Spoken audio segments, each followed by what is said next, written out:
Welcome to Resilient Love Podcast. Join hosts Quentin and Brianna as they discuss tips on love, life, and business. Let's get into this next episode.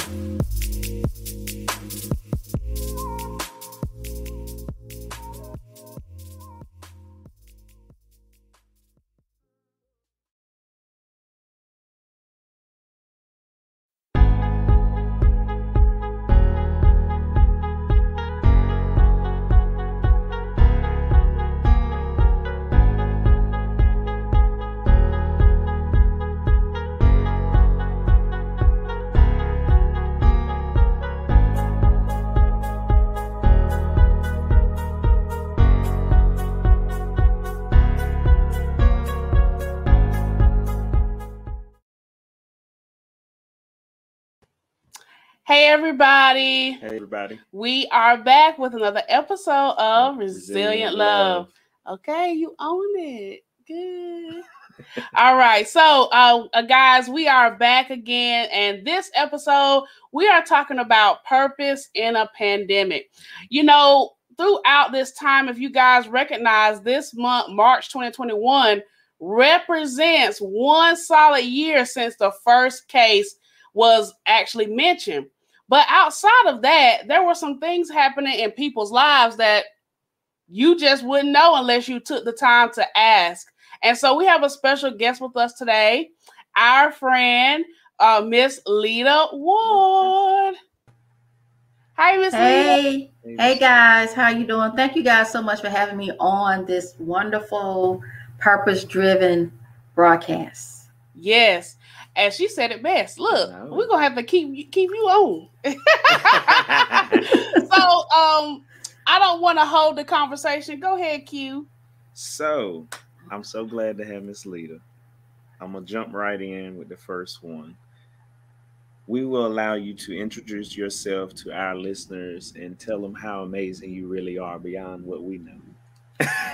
Oh, my Lord. Please, don't even start. But my name is Lita P. Ward, and I'm the owner and operator of LPW Editing and Consulting Services, LLC, and editor of Midwife Publishing. And I am really grateful to be here today. I'm just an ordinary person trying to do extraordinary things by an amazing and awesome God. So that's just who I am in a nutshell. I'm just me. I've been knowing Q and Brianna for a long time, and I tell you, you guys have been a blessing in my lives. So I just really appreciate being here today. Really, I really do. Yes, it's like great minds. It's like a whole think tank right now. And you know, that brings us to our next one about how we are advocates for living out our God-given purpose. And you said it best. You know, you're doing extraordinary things to an amazing God. So when you talk about and reflect over this year, what was the purpose in the pandemic for you? Wow. Well, okay. For many of us, I think that the pandemic was, it was like reset, restart, and refocus. Yeah. And it was definitely a reset for me economically and financially, because I was working for the University of Mount Olive, and I had been there for 15 years, and I loved my job. And I will often tell people, I'm not leaving this place unless they kick me out. Okay. But people always tell me, you should be, you're not supposed to be here and blah, blah. And I'm saying to myself, you don't know my pocketbook. I have these benefits. I love what I do. Even though my job was in a transition, at one point in time, I was like I was face to face with students. Mm-hmm. But when the university transitioned to more online, I was no longer interacting person with the students, which I lost. I loved it. Yeah. And I became more of a salesperson. So I knew that it was transitioning. But when the pandemic hit, they terminated all of the director's positions, and I cited our assistant's position. So for me, the purpose of the pandemic for me was it was almost like resetting my mindset of not being complacent, because I think I had become complacent in the role at university. And I do believe, even though I had started my business in 2014, sometimes I looked at it as almost as a hobby. Oh. So this really made me understand that, sis, this is no longer a hobby for you, but this is your profession now. This is your business, and you need to treat it as such. So, not only did it shift my finances, it shifted my mindset, and it caused me to refocus and put things in a different perspective. Not just, and of course there's a spiritual piece to that, but right now we're talking entrepreneurship, but that's what it did for me. Wow. And Quentin and I can really hit that point too, because I was teaching. It's amazing how God worked, because in the pandemic I was teaching preschoolers, and now I'm teaching high schoolers. So I definitely transitioned. Yeah, you did. And Q, I went from having 2 jobs to furlough on both, and then working remote the next year. So wow. Yeah. So the transition, the purpose in the pandemic definitely showed us that God, there's more. That's the word God gave me for 2021. There's more in store. Exactly. So our next question is, what are the differences and similarities in working a 9 to 5 versus the working your own business? Okay. Jotted a couple of them down. I think the main difference for me was being able to set my own schedule. With the 9 to 5, I had to be there at 8:30 or 9, and I leave there at 6. But I noticed that with my own business, I tend to work more hours because I'm able to set that schedule. I may have a client that say, well, I can't talk to you doing 9 to 5 because I'm working a job. So they may not be able to have a consultation or a book coaching, class with me until maybe 7 o'clock at night.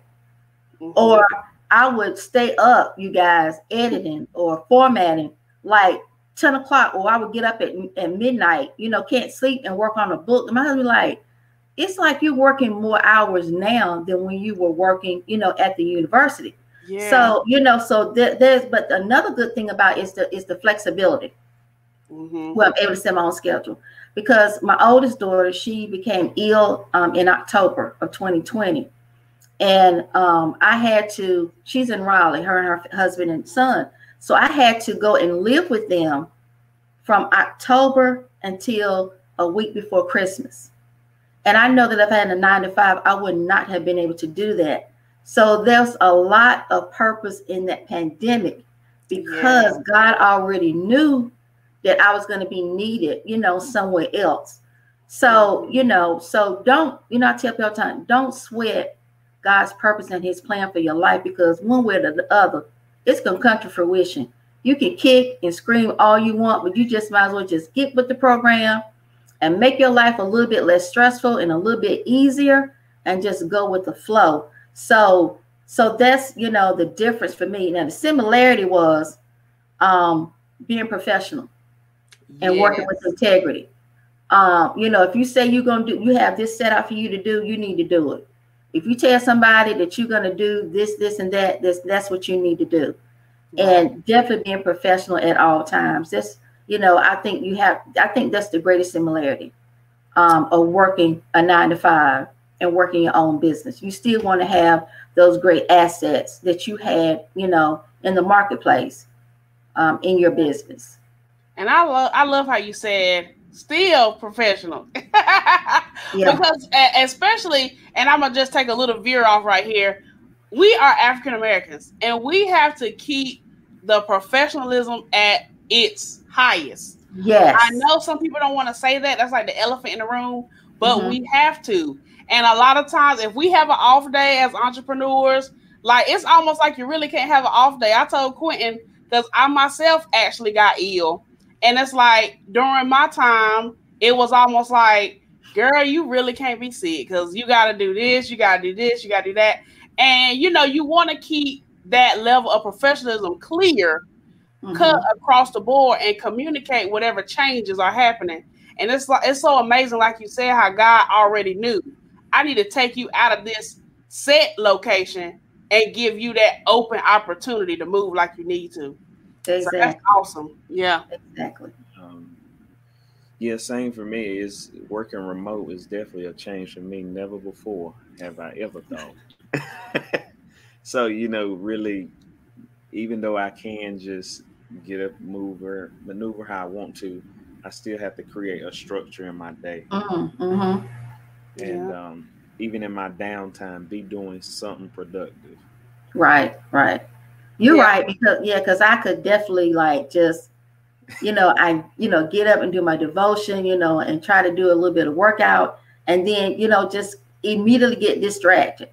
Mm. Immediately get distracted. Like, okay, girl, you're supposed to be doing this, but you over there doing three other things that somebody else can take care of. It's almost like you still have to learn how to what I'm trying to say, not designate, but Multitask. not multitask, but somebody else can do it. Oh yeah, delegate. Delegate. Delegate. Somebody else can do that. Your hands Right. don't have to be in everything. Focus. Become laser focused on what you're supposed to do during that day, and then once you're done doing what's on your schedule to do, prioritize. Then if that's not done, then go do it. And then I also had an issue of I'm home, so I just felt like I had to clean up everything. I'm like, girl, you have a business, and it's not housekeeping right now. That Right. it's okay. It's okay. Leave that there. Stick with your schedule and prioritize. So I did have that issue, not being in a 9 to 5 because I was home. I just felt like I had to cook. I had to clean. I don't know. I guess that's just the wife in me. I just felt like I had to do all those things, because I was home. But I still had to remember, you have a business to run, and if you don't run it, who's gonna do it for you? Because it's you. It's just you. Just you. And that's so powerful. Like, we all want to have that just us. This is my thing, this is my baby. But there comes a level of responsibility in running your own business, because you are responsible for filing those taxes. You are responsible for making sure, you dot every I, cross every T. So it's a different level. We have HR for that. I am HR.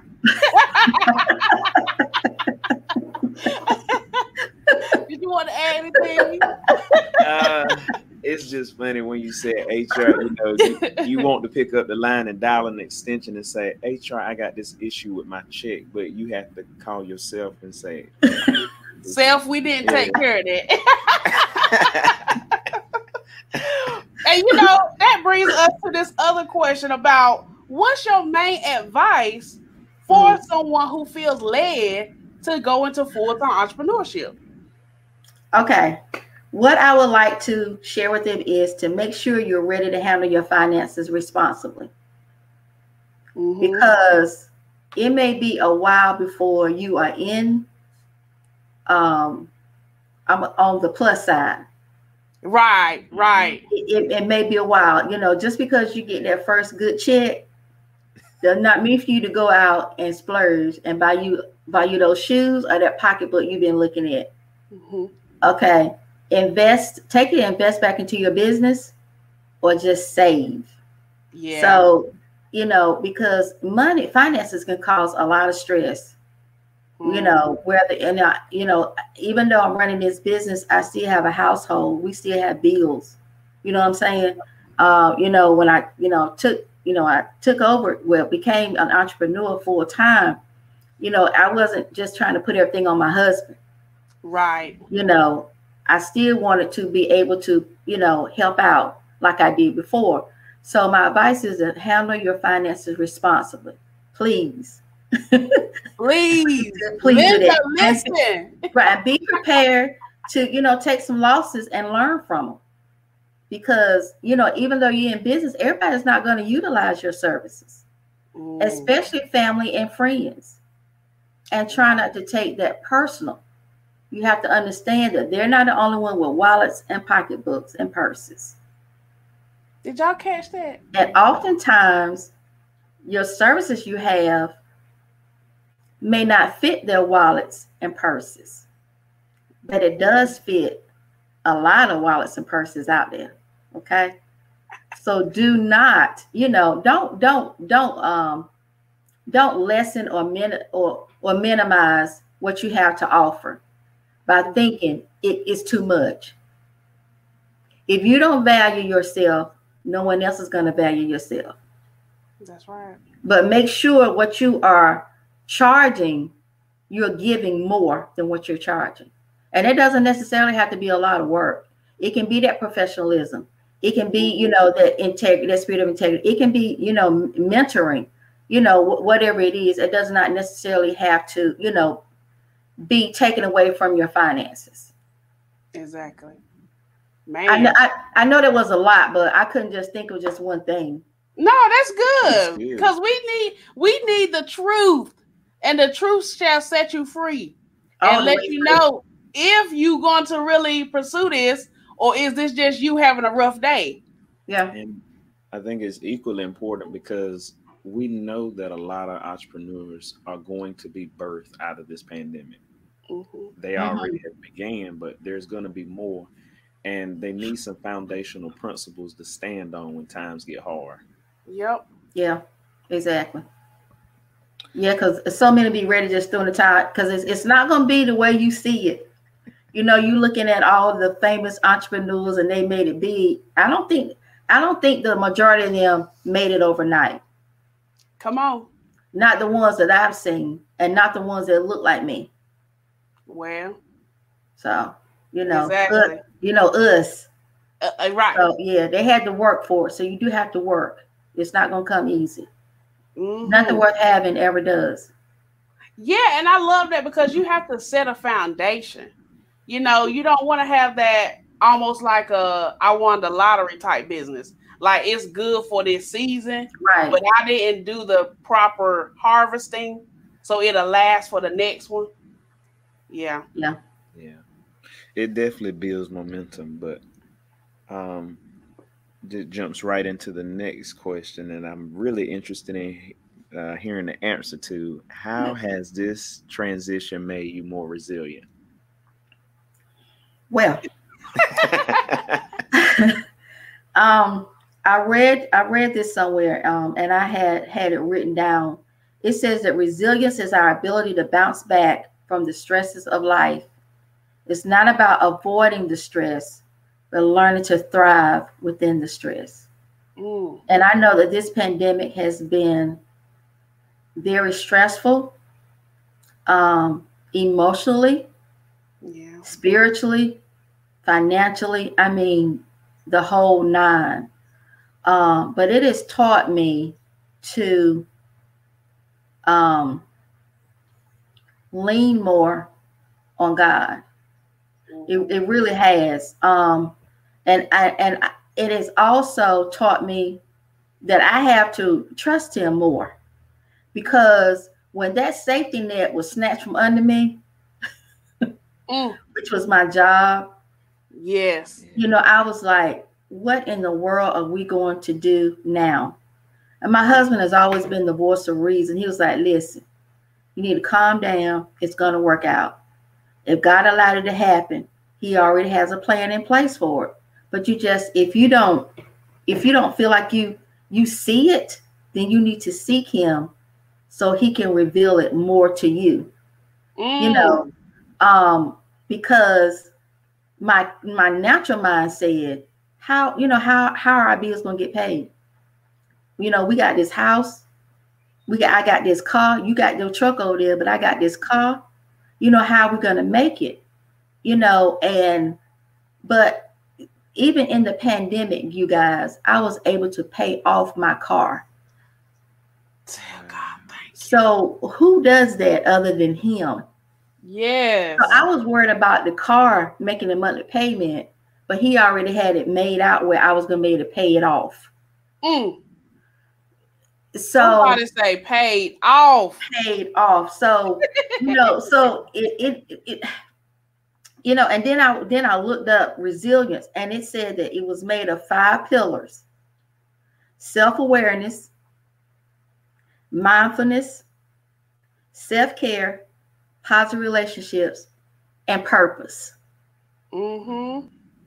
So in this pandemic, you had to have been able to become more self-aware because you had to stay home. Yes.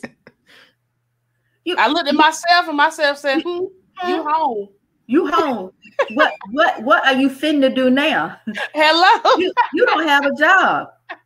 Yeah. What are you going to do in this? They called it downtime, but it was never downtime for me.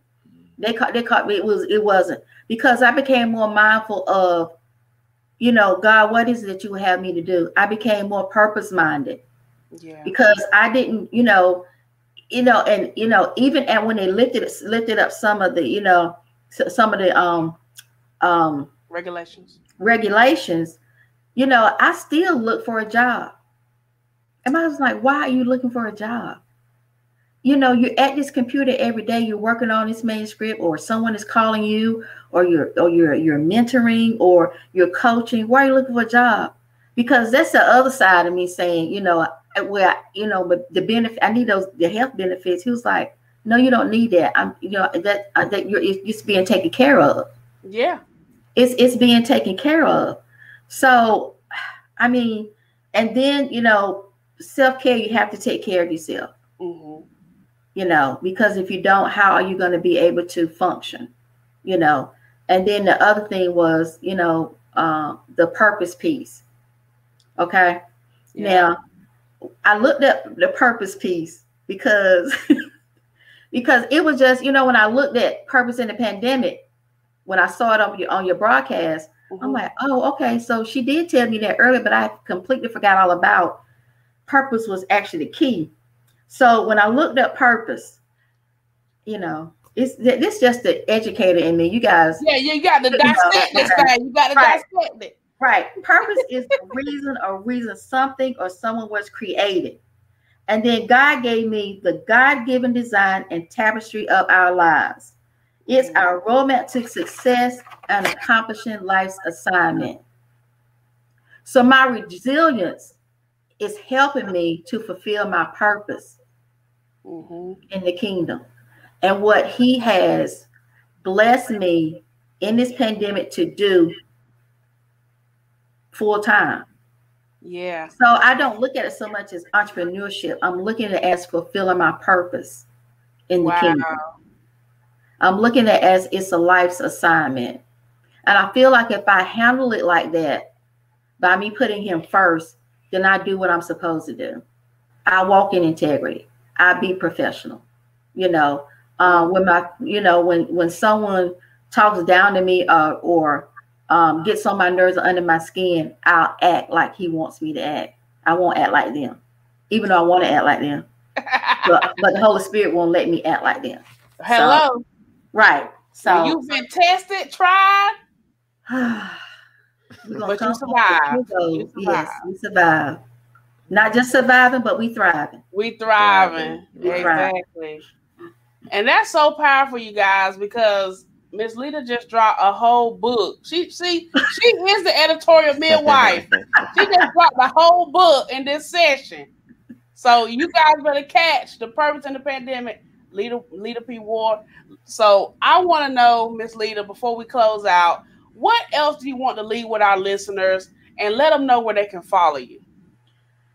What else I want to know? I want them to keep their eyes and ears open to the Resilient Love podcast.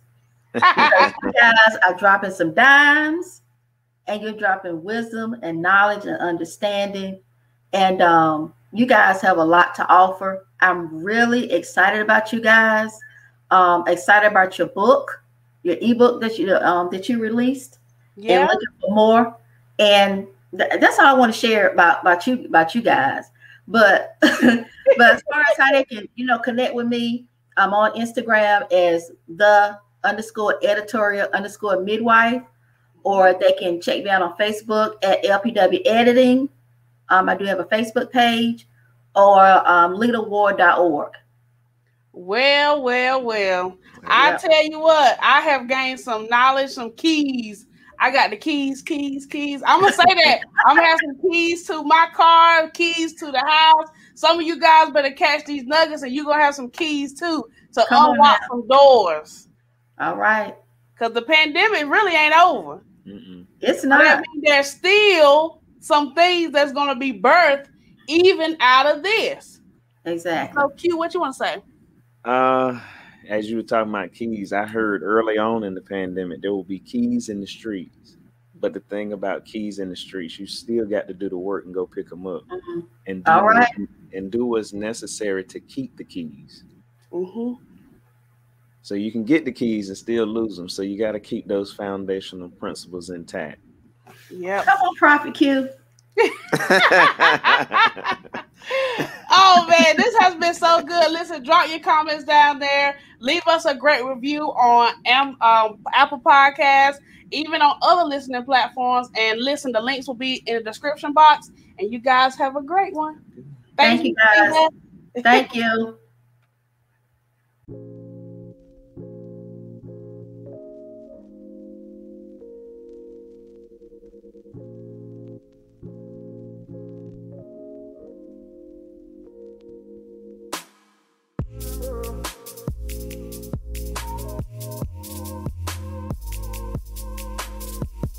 Thank you to all listeners and subscribers.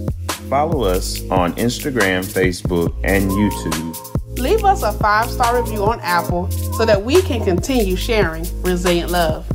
Thanks for listening.